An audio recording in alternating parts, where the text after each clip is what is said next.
परम पूज्य गुरुदेव, परम वंदनीय माता जी सूक्ष्म रूप से विद्यमान हैं, नमन करता हूँ। दोस्तों, कुछ सवाल ऐसे हैं जो हर आदमी के जीवन में अनेकों बार उसके मन मस्तिष्क पे आते हैं और उन सवालों का जवाब मानव ढूंढने की कोशिश करता रहता है। विभिन्न माध्यमों से मानव अपनी जिज्ञासाओं को शांत करने का ही उपक्रम आजीवन करता रहता है।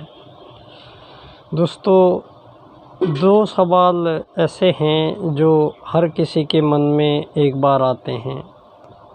पहला स्वयं के बारे में है और स्वयं मैं क्या हूँ। ये प्रश्न एक बहुत ही महत्वपूर्ण प्रश्न है और हर मानव को न जाने कितनी बार उसके मन मस्तिष्क में ये सवाल बार बार उमड़ता है, घुमड़ता है और उसका उत्तर पाने का विभिन्न माध्यमों से मानव प्रयास करता है।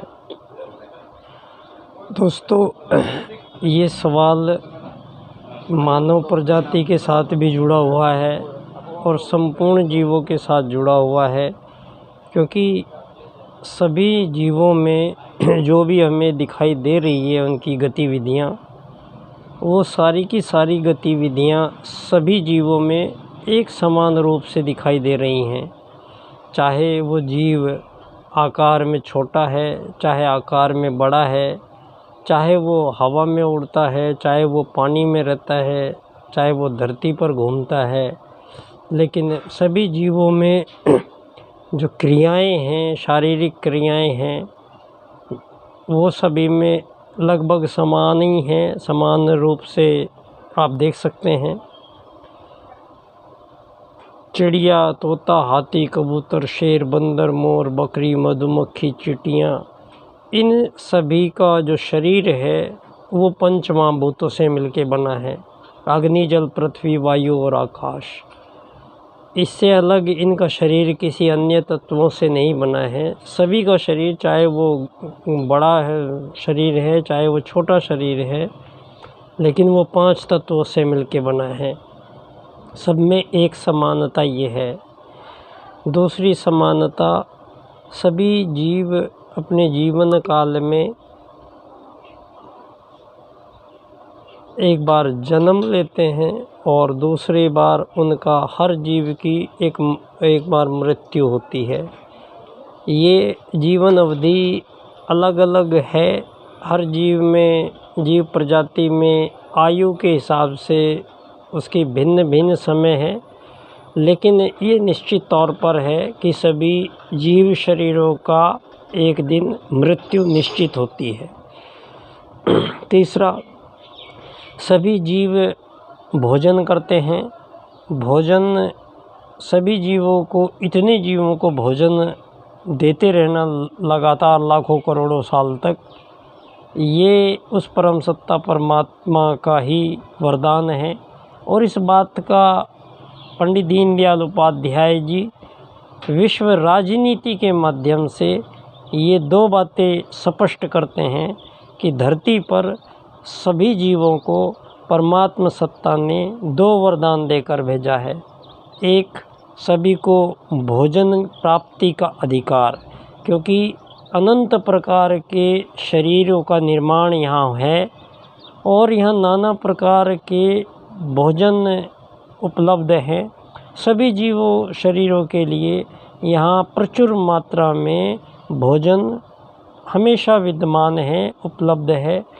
तो दीनदयाल जी कहते हैं किसी भी जीव को भोजन प्राप्ति का अधिकार है, निःशुल्क और निर्बाध रूप से। तो यहाँ सभी जीवों को, कोई भूखा नहीं मरता है। कोई विशेष परिस्थिति किसी की आई हो तो अलग बात है, वरना सभी जीवों को जितनी बार उसको भूख लगती है उतनी बार उसको भोजन मिलता है।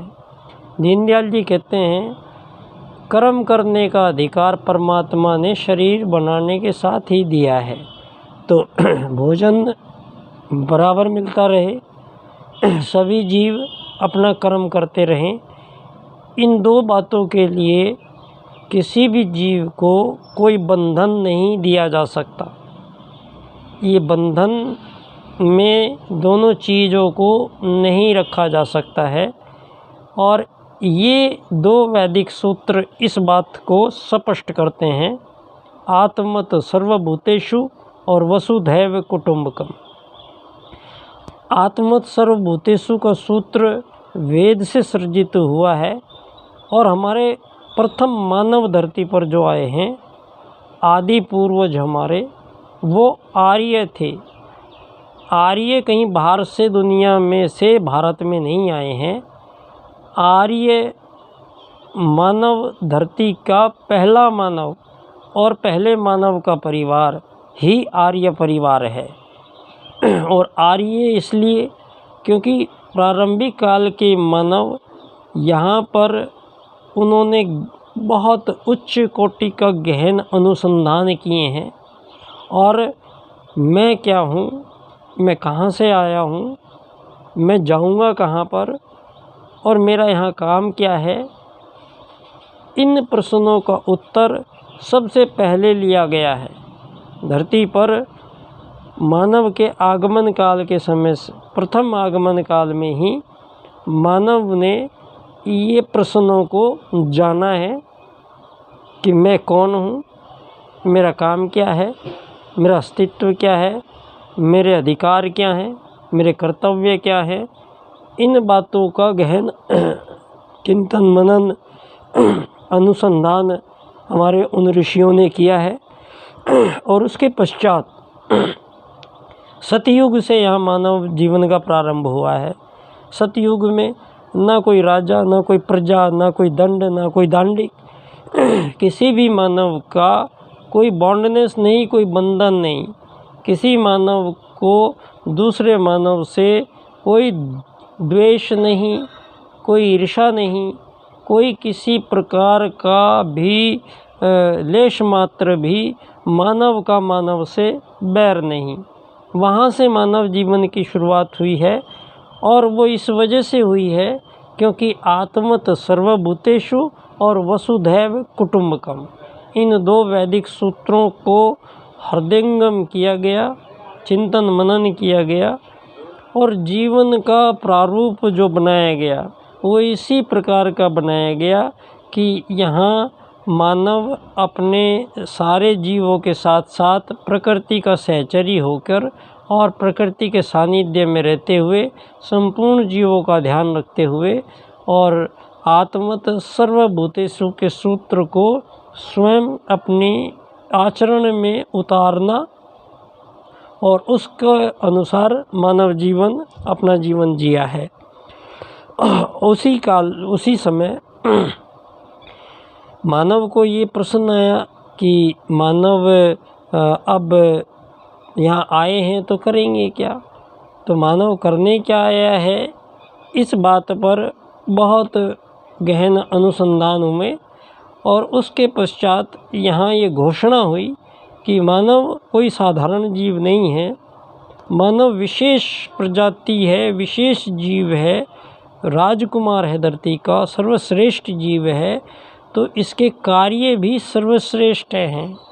तो वो कार्य हैं, चार उसके कार्यों की प्राप्तियों का आदेश वेद करता है, धर्म, अर्थ, काम और मोक्ष। ये मोक्ष पर ध्यान देना आवश्यक है, जिसको छोड़ दिया गया है। मोक्ष विषय आपके शरीर का नहीं है, मोक्ष आपके अंदर बैठी हुई आत्मा का है, चेतना का है और वही आपका परिचय है। और इसी परिचय के अनुसार सारी मानव जाति आज तक लाखों करोड़ों वर्षों से यहाँ अपने विराजमान है। दोस्तों, अब धरती पर सतयुग के बाद में आर्यों में से ही कुछ लोगों ने बाद में आर्य पद्धति को फॉलो नहीं किया और राजसिक और तामसिक आहार उन्होंने ग्रहण किया। तो फलस्वरूप उनकी बुद्धि उस सत से हटी और वो विचारणाएं, वो सोच, वो जो अंदर थ्योरी चल रही थी उस थ्योरी पे गड़बड़ाई और मानव भौतिक जंजाल की ओर खिंचा और राजसिक और तामसिक आहार खाने की वजह से उसने यज्ञ पद्धति को छोड़ा और मानव के अंदर स्वार्थ, अहंकार, ईर्ष्या, द्वेष ये उसके आहार के साथ ही आए। फलतः उन्होंने अपनी यज्ञ पद्धति को छोड़ा, तो फलस्वरूप आर्यों ने उनको देश निकाला दिया और वो लोग आर्यव्रत क्षेत्र से सुदूर क्षेत्रों में जाकर बसने लगे और ये संख्या धीरे धीरे सुदूर सारी दुनिया में फैलती चली गई। आज जितने भी सारी दुनिया में 206-7 कितने देश ही आज़ाद देश करके जो बनाए गए हैं, ये सारे संसार के मानवों का जो पिता है वो एक ही पिता की सारा विश्व संतान है। तो सारे संसार के मानव, चाहे वो कोई भी भाषा बोलते हो, चाहे कोई भी पहनावा पहनते हो, चाहे वो किसी भी प्रकार से रहते हो, लेकिन आज जो गफलतें पैदा हुई है हिंदू, मुस्लिम, सिख, ईसाई, जैन, पारसी, बौद्ध, यहूदी के रूप में, जो ये गोरे काले के रूप में, ये विकसित, अति विकसित, अल्प विकसित, विकासशील के रूप में, ये सारे संसार में आज़ाद गुलाम के फेर में डालकर मानवों को धन आधारित जीवन पद्धति के बंधन में फंसाकर और सारी मानव जाति को अपने मूल कर्तव्य से विमुख होना पड़ा है। और सारी मानव जाति आज उन चीज़ों के लिए अपना जीवन गुजार रही है जिन चीज़ों का, जिन बातों का उससे कोई सरोकार नहीं, कोई वास्ता नहीं, और उनके लिए मानव का जन्म यहाँ हुआ ही नहीं था। ये सब षड्यंत्र हुए हैं। प्रथम राजा मनु को बनाया गया। मनु ने मना किया पहले कि मैं राजा नहीं बनूंगा। तो राजा इसलिए क्योंकि जब आर्यों ने बाद में अचानक से आर्यों पर आक्रमण उन अनार्यों ने शुरू कर दिया। वो अनार्य हमारे ही लोग थे, लेकिन अचानक आक्रमण करने की वजह से यहाँ आर्यों के सारा कुछ तहस नहस, कृषि तहस नहस हो जाती थी, गुरुकुल तहस नहस हो जाते थे, उनके सामाजिक, पारिवारिक, मानव हानि, ये सारी चीज़ें अचानक हमले से ये सारी डिस्टर्ब होती थी। तो आर्यों ने, तब तक कोई मानवों में विभाजन नहीं है। फिर आर्य एक जगह बैठे, उन्होंने चर्चा की और क्या करें उसके लिए उन्होंने एक रूपरेखा बनाई और उन्होंने यहाँ पर ग्रस्त, यहाँ 4 प्रकार से मानवों को उन्होंने बांटा। यहाँ पर बांटा नहीं, उन्होंने कार्य बांटे और उन्होंने कार्य ढूंढे कि हमें करना क्या पड़ेगा। तो एक मुख्य बात आई थी कि वो युद्ध लड़ने के अचानक आते थे, युद्ध करते थे। तो पहले हमें युद्ध करने वाले लोग चाहिए, हट्टे कट्टे लोग चाहिए। तो उन्होंने अलग उनको प्रशिक्षण देना प्रारंभ किया युद्ध कला का और उनको क्षत्रिय कहा। फिर कुछ लोग जो पूजा पाठ के काम करते हैं, बच्चों को पढ़ाने का, आगामी पीढ़ी को ज्ञान देने का, वेद पाठन का कार्य जो करते हैं, उनको ब्राह्मण की आप लोग यही काम करेंगे, आप ये काम कीजिए। तीसरा वैश्य, जो आपको भोजन, पानी, कपड़ा, ये वो सामान जो चाहिए जितना भी, इसकी आपूर्ति भी होनी चाहिए, तो उसका कार्य ये करेंगे, वैश्य करेंगे। और यहाँ पर साफ़ सफाई का भी काम करना पड़ेगा। तो यहाँ आपको एक कार्य ये भी करना पड़ेगा, तो एक कार्य ये भी करेंगे। तो इस प्रकार से एक ही परिवार के 4 लोगों ने ये काम बांटे और सुबह यज्ञ वेदी में सारे एक जगह बैठते थे और फिर अपने अपने काम को निकल जाते थे। फिर शाम को घर पे बैठ के एक जगह खाना खाते थे। तो इस प्रकार से ये जो जातियां कही गई है, ये इस प्रकार से कार्यों का विभाजन था और ये जो बाद में इतना भयानक खेल ये हुआ कि सारे मानव जाति त्राही त्राही कर बैठी और इतना शोषण हुआ मानवता का इनके चक्कर में। इसलिए यहाँ सनातन को से लोगों ने किनारा करना शुरू किया। दोस्तों, तो यहाँ जो कार्य बांटे गए थे वो कार्य कोई अलग अलग जातियाँ नहीं थी, और लेकिन उसके बाद की स्थितियाँ आप देख ही रहे हैं। तो आज सारे संसार में उनके चक्कर में बढ़ते आज सारी मानव जाति इतनी बांट दी गई है कि एक ही परिवार में सभी लोग बट चुके हैं। तो ये हुआ ऑटोमेटिक नहीं है, ये अगर ईश्वरीय कोई विधान के अनुरूप ये कार्य नहीं हुआ है। ये कार्य को पूरा सिस्टमेटिक सोची समझी रणनीति और प्लानिंग के साथ मानवों पर इस धन आधारित जीवन पद्धति के रूप में, इस लोकतंत्रवाद के रूप में, इस संसार में, इस राजनीति के माध्यम से मानवों को ये इम्प्लीमेंट किया गया। और अब और ख़तरनाक इम्प्लीमेंट ये लोग कर रहे हैं। सारे संसार के सारा जितना भी बैंकिंग सिस्टम है, सारे संसार का जितना भी धन रुपया पैसा सोना चांदी डॉलर है, वो 13 परिवार हैं विश्व में, जो 13 परिवारों के हाथ में सारे संसार की ये करेंसी सिस्टम उनके हाथ में है। उन 13 ही परिवारों के हाथ में ये पूरा का पूरा एजुकेशन सिस्टम, मेडिकल सिस्टम, ये आपका खाद्य सिस्टम, आपका कपड़े का, आपका जूतों का, आपका जो खाने पीने का, ये जो भी सामान अलग अलग कंपनियों के दिखाई दे रहे हैं, ये सारे संसार में सब 13 परिवारों का फैला हुआ जंजाल है। और ये एल्यूमिनाटी ये ग्रुप है, और ये एल्यूमिनेटी ग्रुप इस राजनीति को हैक कर और सारे संसार को आज एक ऐसे मुहाने पर इस आर्टिफिशियल इंटेलिजेंस का सहयोग लेकर एक ऐसी परिस्थिति में आज मानवता को ले आया है जहां मानव जाति पर संपूर्ण संकट आ गया है। दोस्तों, आज सारे संसार में आप देख ही रहे होंगे, रूस का और यूक्रेन छोटा सा देश, एक जरा सा देश, ये युद्ध क्यों हो रहे हैं? युद्ध कोई देशों की आपस की मर्जी से नहीं हो रहे हैं।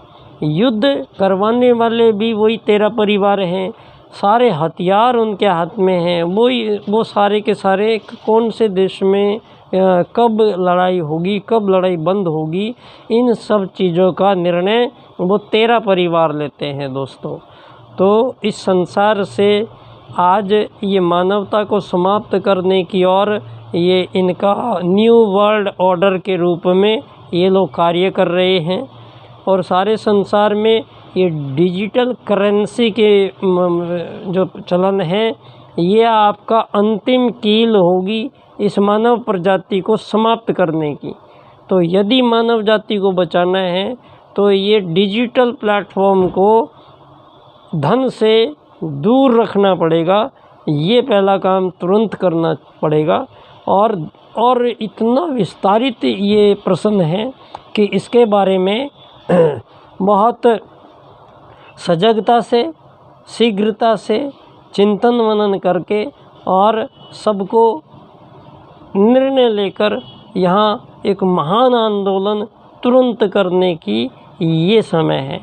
चूक गए तो मानवता हमेशा के लिए चली जाएगी। दोस्तों, तो आज परम पूज्य गुरुदेव के निर्देशन में वही काम जो गुरुजी बोल रहे थे, काम तो वही हो रहे हैं।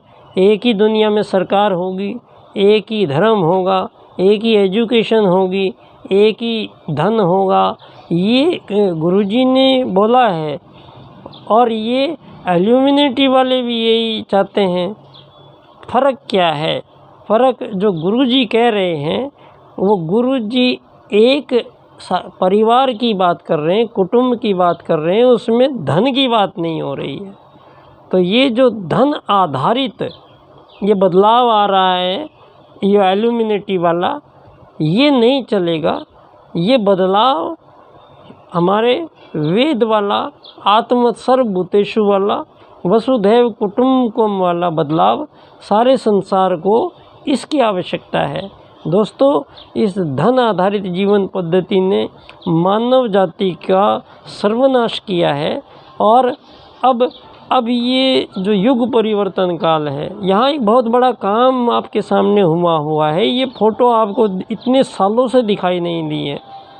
ये पंडित दीनदयाल उपाध्याय जी दिखाई नहीं दिए। गली गली के रोड के सारे संसार में रोडों के नाम रख दिए, बिजली के नाम रख दिए, चारों तरफ दीनदयाल की बिल्डिंगें बना कर ये लोग इनके नाम का खाए जा रहे हैं। और काम दीनदयाल का किसी को ये आज तक नहीं बता रहे ये लोग कि अर्थायाम क्या है, एकात्म मानववाद क्या है। अर्थायाम में दीनदयाल जी एक ऐसी राजनीति यहाँ आपको देकर गए हैं जहाँ ना कोई अमीर बनेगा, ना कोई गरीब बनेगा, ना कोई मालिक बनेगा, ना कोई नौकर बनेगा। धन की कमी किसी को होगी नहीं जीवन काल में, ना धन की अधिकता किसी के पास होगी जीवन काल में। ये राजनीति दीनदयाल उपाध्याय जी अर्थायाम की राजनीति आपको देकर गए थे। लेकिन वो लोग जो धन की बात करते हैं, चाहे सुभाष चंद्र बोस को उन्होंने जैसे ठिकाने लगा दिया पूरी सरकार को, ये वही लोग हैं, ये तेरा परिवार वाले लोग हैं। जो भी धन के बारे में बात करेगा ये इनके कब्जे में रहने दिए जाए, और यदि इनके कब्जों से हटाने की बात की गई तो वो अमेरिका के 2 राष्ट्रपति को इन्होंने मरवा दिया है। यहाँ गद्दाफी से लेके इराक के से लेके अफ़गान, कितने देशों को, कितने अभी ताज़ा आपने देख लिया होगा ईरान में पूरे ही आज़ाद देश के सर्वोच्च नेता को और पूरी सरकार को मार देना, ये किसने दिया आपको अधिकार? ये ऐसी गुंडागर्दी ये लोग एप्स्टीन फाइल्स वाले चला रहे हैं दुनिया में। अब आपको कत्लेआम मचा देंगे ये लोग। या तो इनके बनाए हुए इस लोकतंत्र के जंजाल से बाहर निकलो, एक ही तरीका है, इनकी दी हुई सुविधाओं को इनके मुंह पर मार दो, ये तभी मानवता बचेगी। अब दोस्तों, पंडित दीनदयाल उपाध्याय जी के साथ इतना बड़ा धोखा, विश्वासघात इन्हीं के लोगों ने किया है, जो बाद में भाजपा बनाकर आज बैठ गए हैं। 2 टर्म वो ले रहे हैं, लेकिन वो कांग्रेस पार्ट 2 का रोल निभा रहे हैं। उनसे भी तेज सारे देश की एक चीज़ को उन्होंने इस प्राइवेट सेक्टर के हवाले कर दिया है। आज ये भाजपा, बलराज मधोक जी उसी समय ने कहा था इसके पास कोई आधार नहीं है, इस पार्टी के पास, ये पार्ट 2 कांग्रेस है। वही काम जो कांग्रेस को करने हैं वही काम भाजपा कर रही है, और तेज़ी से कर रही है, आपके सामने कर रही है। तो अब ये पार्टीज़्म थ्योरी को समझना ज़रूरी है। ये पार्टीज़्म की थ्योरी सारे संसार में यही उनका हथियार है। उस हथियार के दम से सारे संसार के मानवों को इसी प्रकार से इन्होंने बॉन्ड किया हुआ है सरकारों के माध्यम से। तो अब एक ऐसी राजनीतिक की ज़रूरत है जो सारे संसार के मानवों को जो समाप्त होने जा रहे हैं, इनको सजग जगा के और इनको महान देवत्व के मार्ग पर ले जाने का ये उपक्रम कार्यक्रम युग परिवर्तन युग निर्माण योजना के अंतर्गत पंडित दीनदयाल उपाध्याय जी के राजनीतिक सूत्र पूर्ण करते हैं। आज सबसे ज़्यादा आवश्यकता दुनिया में अगर कुछ चीज़ की है वो है एक राजनीति की, जो सारे संसार से इनके इस को उखाड़ फेंके। वो राजनीति प्रकट हुई है। अखिल भारतीय जनसंघ आज आपके सामने विराजमान है। पंडित दीनदयाल उपाध्याय जी के वो 4 सूत्र विराजमान हैं। बस इनके इन 4 सूत्रों की व्याख्या एक क्रम विशेष से हम करेंगे, वस्तु स्थिति आपके सम्मुख स्पष्ट हो जाएगी। ये आर्थिक लोकतंत्र द्वारा अर्थायाम आधारित एकात्मवाद की राजनीति की विश्व में स्थापना जब हम करेंगे, उसके पश्चात ही विश्व मानव को अंत्योदय की प्राप्ति होगी। बहुत बहुत धन्यवाद बच्चा डॉक्टर।